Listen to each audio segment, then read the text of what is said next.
ayiwe data we nsubiye kwiga, ngiye gusubira kwiga nubwo nkuze nkaba ndi mukuru nkaba nshaje, ariko ngiye gusubira kwiga.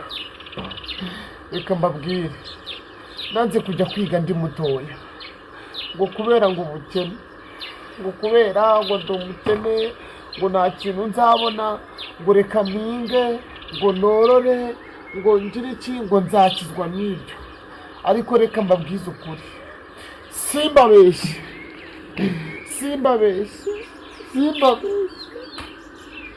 n'ubundi nakwiga naba ntari sinzi ukuntu nabivuga. Nanze kujya kwiga ngo nuko ndi umukene, none nsaze n'ubundi mu butini ku myaka yanjye 13 kubera ko n'ubundi pe nari umukene, nta kintu mfite, ntabona ipantaro yo kwambara, ntabona inkweto yo kwambara, ntabona ibyo bintu. Nkavuga njye rero ningumya kwiga ibi ntabyo nzabona, reka mbe mu miga amafaranga nzayibona kandi nanakirevu.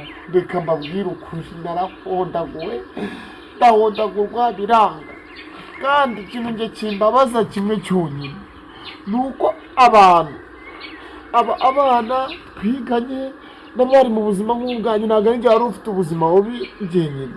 Abana bemeye bakihangana, bakiga, bakagerageza, bagapfapfanya, bagakora iki n'iki, ariko bakiga bakarangiza.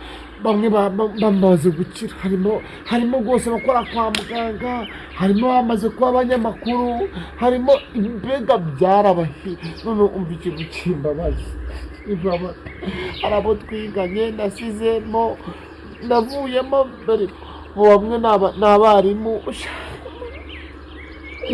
Nagiye kugerageza mu gice nubwo bigoye, nkaba ndi umukene.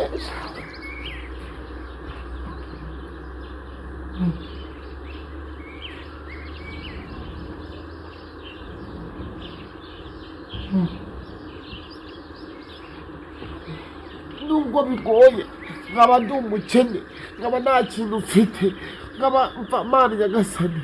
Nawe reba inzu mbamo, ibintu birakaze Mana, guhera muri famiye birakaze, ariko ndi kubona nta yindi ntumbero y'ahazaza hanjye, nta yindi ntumbero y'ubundi buzima bwiza nzagira, ni uko ngomba kuba narize. Nk'ubu hari umushuti wanjye nzi tuziranye, urumva nawe pe mu minsi yashize twarahiganaga, byaranze duhasuringana, ubuzima bwatwica burundu. Ariko we akandusha ikintu kimwe cyonyine, akandusha diporome. Yandushaga ko yasoje sogonderi, yari umuhanga, urumva, yari n'umuhanga. Ariko nubwo twahiganaga byaranze, nawe byaramwangiye, byaraducanganye twese, ariko we yari afite diporome. Nyuma ya rero aza kujya mu mujyi guhiga nyine, ibintu byaranze, aza kunganya ati mwana, ati nzarangije bimeze nabi. Ariko ikintu cyarangaje bro, mu minsi mitoya yari amaze kubona akazi gakomeye kamuhemba $6,000 bro, $6,000. Yewe we data we, kubera iki ndavuga ati Mana, nanjye wambwiye ngo Mana, wowe nta na kasenkani wabona kabisa, nta na kasenkani wabona, ngo kubera ko ngo wowe ngo nta nubwo wizira no mu gatatu segonde. Abana bato barakomeye, bamwe bari n'abapolisi badanje, ariko ngo ugiye gusinanajya mu kubera ko nta na segonde. Reka mbabwire ukuri, umwanzuro ngiye gufata ni uw'abasazi. Ndakuze, ndashaje, ndi mukuru pe, ariko byanze bikunze ngomba gusubira kwiga, niga nkayasoza amashuri yose nkayarangiza, niga na kaminuza. Hari abana benshi bagiye biga ari abakene, n'uduhene tukabarihira kandi bigakunda. Reka iyo uri muri ibyo n'Imana iraguha, ngiye gusubira kwiga, mwanseka mutanseka, tugiye kwiga.